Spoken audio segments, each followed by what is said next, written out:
Hello friends, तो मेरा नाम है हर्ष विष्णु राठौर। तो आज हम स्टार्ट करने वाले हाइड्रोस्टैटिक का लेक्चर नंबर 4। तो इसमें हम देखने वाले हैं एटमॉस्फेरिक प्रेशर। एटमॉस्फेरिक प्रेशर को कैलकुलेट करने वाले यूनिट्स और उसको मेजर करने वाले डिवाइसेस। तो तो एटमॉस्फेरिक प्रेशर,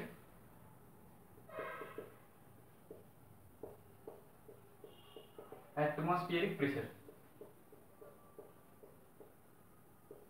एटमॉस्फेरिक प्रेशर को आज हम देखने वाले हैं। तो एटमॉस्फेरिक प्रेशर का मतलब होता है एक प्रेशर जो हमारा एटमॉस्फेयर हर चीज पर लगाता है। एटमॉस्फेरिक प्रेशर को कैलकुलेट करने के लिए बैरोमीटर्स वो एक मेजर यूनिट्स है, मतलब मेजर डिवाइसेस है, उसके अंदर कुछ यूनिट है और उसको पास्कल से मेजर किया जाता है, न्यूटन मीटर स्क्वायर वैसे। सो एटमॉस्फेरिक प्रेशर को हम कैलकुलेट भी करते हैं। सो एटमॉस्फेरिक प्रेशर होता क्या है? तो सपोज ये हमारी अर्थ है, ऐसी अर्थ है, तो इसके ऊपर एक एटमॉस्फेरिक लेयर है, शायद इस 700-800 किलोमीटर के आसपास होगी ये लेयर, यहाँ से ये सरफेस से तो उसके टॉप तक। तो इसमें कुछ स्ट्रेटोस्फीयर, नैनोस्फीयर वैसे कुछ अलग अलग स्फीयर्स रहते हैं। तो इसके अंदर ये जो एटमॉस्फेयर है वो एटमॉस्फेयर किससे बना है? अलग अलग टाइप के गैसेस से। ये जो है हमारी अर्थ और ये क्या है? गैसेस। ये गैसेस है। तो इसमें क्या है कि ये जो एटमॉस्फेयर है हमारा पूरा गैसेस से बना है। गैसेस से बनने के कारण, गैसेस क्या है? फ्लूइड है। और फ्लूइड का मतलब दो चीजें होती है, एक तो गैसेस और एक लिक्विड।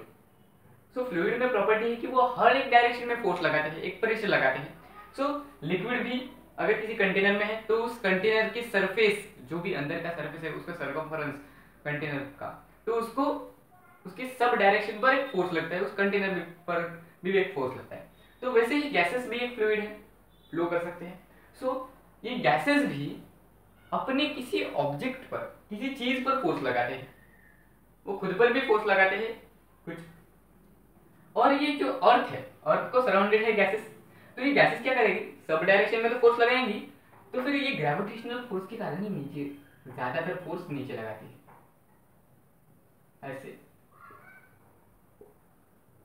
ऐसे ही फोर्स लगाती है इसकी तरफ, पूरे अर्थ की तरफ। और अर्थ पर क्या है? हम। तो ये पूरा जो एटमॉस्फेरिक प्रेशर है वो हमारे सिर पर आ रहा है। तो वो जो एटमॉस्फेरिक प्रेशर जो हमारे सिर पर लग रहा है, तो वो उसे कैलकुलेट करने के लिए एक यूनिट है जो कि है पीए।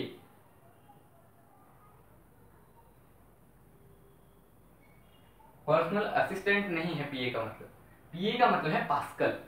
Pascal is a unit which is measure the atmospheric pressure. इसको न्यूटन मीटर स्क्वायर से भी मेजर किया जाता है। और एटमॉस्फेयर में नाइट्रोजन, आई थिंक नाइट्रोजन 75% है, प्रेजेंट होता है। ऑक्सीजन जो है वो 23 के आसपास है, 24 लेंगे हम। फिर उसके बाद आर्गॉन, तो आर्गॉन 1%, कार्बन 0.00% है शायद। तो ऐसे बहुत सारे गैसेस हैं। मेनली ये दो गैसेस सबसे ज्यादा काउंट होते हैं, नाइट्रोजन और ऑक्सीजन, क्योंकि इसकी यूनिट बहुत ज्यादा है। सो ये होने के कारण ये जो अर्थ है इस पे पूरी एयर है। ये दोनों गैसेस ज्यादातर फैली हुई, इसलिए ये दोनों गैसेस ज्यादातर प्रेशर लगाएंगे। और जब प्रेशर पूरे अर्थ पर लग रहा है तब अर्थ के अंदर बहुत सारे सब्सटेंस है। अगर हम भी खड़े हैं अर्थ पे तो हम पे भी कुछ ना कुछ प्रेशर लग रहा होगा, तो ये राइट है।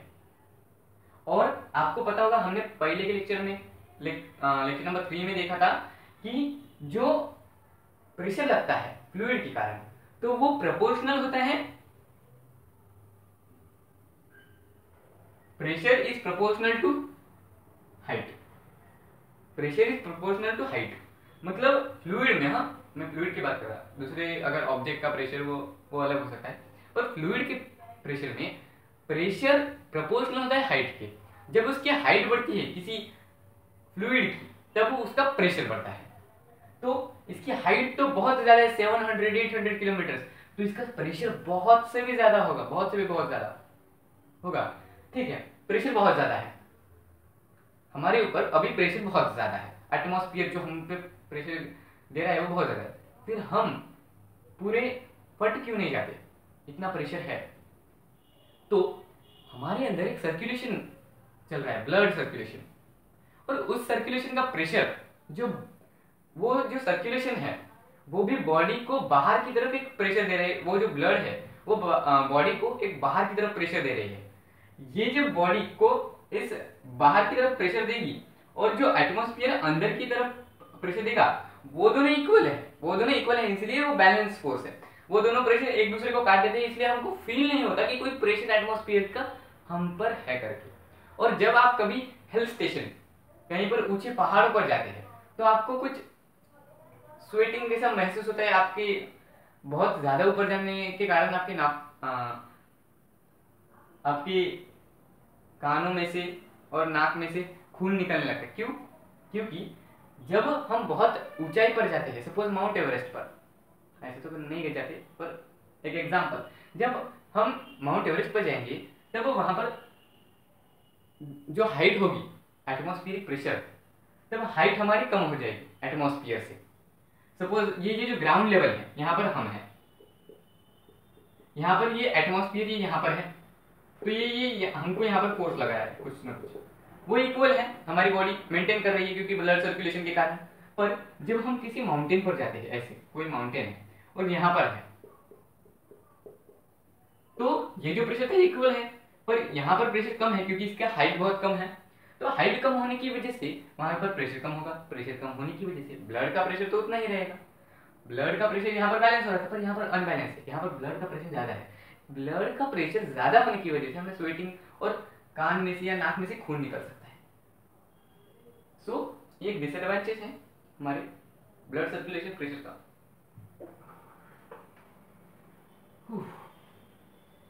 तो ये हमारा था एटमॉस्फेरिक प्रेशर। तो हम बात कर रहे थे कि ये गैसेस भी प्रेशर लगाती है हम पर भी।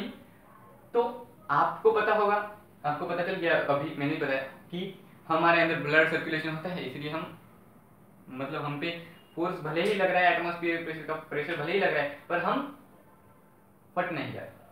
पर फिर आपको लग रहा होगा ये टेबल है, ये बुक्स है, ये अलग अलग ऑब्जेक्ट है, वो क्यों नहीं फटते? उन पर भी तो उतना ही फोर्स लग रहा है, उतना ही प्रेशर लग रहा है।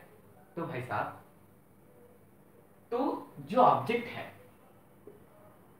हमने एक लेक्चर डाला है एटम्स पर, तो उस लेक्चर में देख लीजिएगा, हमने बात की थी कि जो एटम्स होते हैं सॉलिड सब्सटेंस के, तो वो कुछ वाइब्रेशन करते हैं, वो आगे पीछे कुछ वाइब्रेशन करते हैं।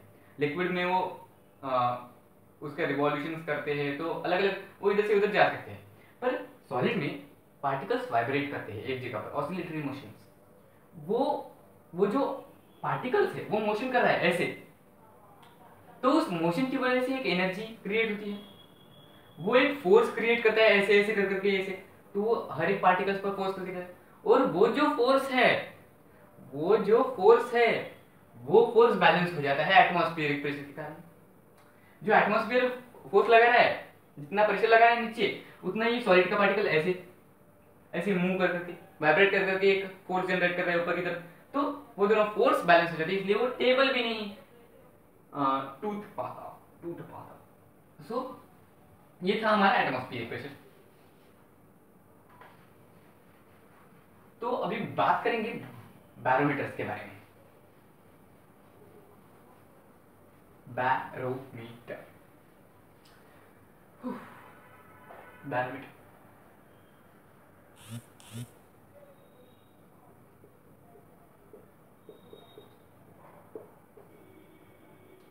बैरोमीटर बैरोमीटर एक डिवाइस है। बैरोमीटर एक डिवाइस है जो मेजर करता है एटमॉस्फेरिक प्रेशर को। वो पास्कल में कैलकुलेट करता है, बैरोमीटर के अंदर बहुत सारे टाइप हैं, हेनरी बैरोमीटर, पॉल्टर बैरोमीटर, एनोराइड बैरोमीटर और मर्करी बैरोमीटर। सबसे ज्यादा फेमस क्या है? Mercury barometer. तो हम पहले आज का टॉपिक में हम मर्करी बैरोमीटर के बारे में डिस्कस करेंगे। सो मरकरी बैरोमीटर एग्जैक्टली होता क्या है, तो एक ऐसा कुछ आई थिंक कंटेनर होता है, अच्छा ठीक है, तो ये कंटेनर है, इसके अंदर क्या होता है, पूरी मरकरी फिलअप होती है।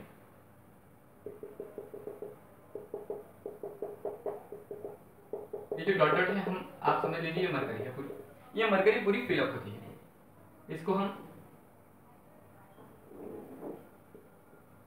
मरकरी Hg से रिप्रेजेंट करते हैं मरकरी को। तो इसमें पूरी मरकरी फिलअप है। तो फिर क्या करते हैं, एक ग्लास ट्यूब है, एक ग्लास ट्यूब है, पहले उसके अंदर पूरी एयर को सक की जाती है, उसके अंदर वैक्यूम बनाया जाता है, और फिर जो ऐसा कुछ ग्लास ट्यूब है उसके अंदर वैक्यूम क्रिएट करके यहाँ पर थंब रखा जाता है। ऐसा थंब रख के फिर ये जो ग्लास ट्यूब है, इसको, इसके अंदर तो वैक्यूम है, ये ऐसे अंदर जाएगा और फिर इसको थंब निकालना पड़ेगा, इसके अंदर तक ले जाएंगे और फिर वहां से थंब निकाल देंगे। फिर वो जो मरकरी है, वो उसके अंदर घुस जाएगी, क्यों फिर वो जो क्या है उसका नाम, यस ग्लास ट्यूब, ये जो ग्लास ट्यूब है यहाँ पर होता है वैक्यूम, ये जो वैक्यूम है यहाँ पर वैक्यूम होता है पूरा, पर ये मरकरी फिलअप हो जाती है इसके अंदर। तो कैसे फिलअप हो जाती है, तो देखिए ये जो एटमॉस्फेयर, ये तो खुले में ऐसे रखा है, तो एटमॉस्फेयर एक इस पर प्रेशर लगाता है, प्रेशर लगाने की वजह से ये लिक्विड अंदर जाने की कोशिश करता है, पर नहीं, अंदर अंदर कैसे जाएगा वो। तो फिर ये जो है यहाँ पर है वैक्यूम तो कोई प्रेशर लगाता नहीं है। वैक्यूम की थोड़ी अलग डिस्कस करेंगे हम एक अलग चैप्टर में, अलग लेक्चर में डिस्कस करेंगे वैक्यूम के बारे में एक स्पेशल। तो आज समझ लीजिए कि वैक्यूम में कुछ नहीं होता, वो कुछ प्रेशर नहीं लगाता। तो ये क्या करेगा, ये जो लिक्विड है, ये मरकरी है, तो ये इस रास्ते से ऊपर जाएगी, इस रास्ते से वैक्यूम तक जाएगी। तो ये कहां तक जाएगी पता है, जितना एटमॉस्फेरिक प्रेशर लग रहा है तो उतने ऊपर जाएगी, तो यहां तक जाएगी, यहां तक ऐसे जाएगी। और पता है आपको खास बात कि मरकरी बैरोमीटर में मरकरी क्यों यूज होता है, वाटर क्यों नहीं यूज होता। वाटर तो बहुत इजीली अवेलेबल होता है, वाटर इजीली अवेलेबल होता है, पर उसकी जो डेंसिटी है वो बहुत कम होती है मरकरी से। मरकरी की डेंसिटी बहुत हाई होती है, तो इसका मेजर या एटमॉस्फेरिक प्रेशर को मेजर करने के लिए मरकरी बहुत इजी होती है।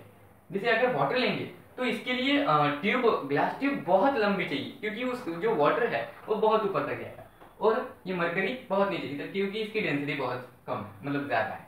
तो जब जितना प्रेशर लग रहा है उतना ऊपर ये मरकरी इस ग्लास ट्यूब में जाएगी। तो ये जो हम कैलकुलेट कैसे करेंगे, एक वीनियर स्केल डिवीजन से हम यहाँ पर रखेंगे वो वीनियर स्केल, और फिर यहाँ से कैलकुलेट करेंगे इसकी लेंथ, जो इस सरफेस मरकरी सरफेस से तो ये यहाँ तक कितनी सरफेस है, मतलब कितना लेंथ है उस मरकरी की, तो उससे हम कैलकुलेट करेंगे कितना है, फिर हमें पता चल जाएगा कि इतना एटमॉस्फेरिक प्रेशर यहाँ पर।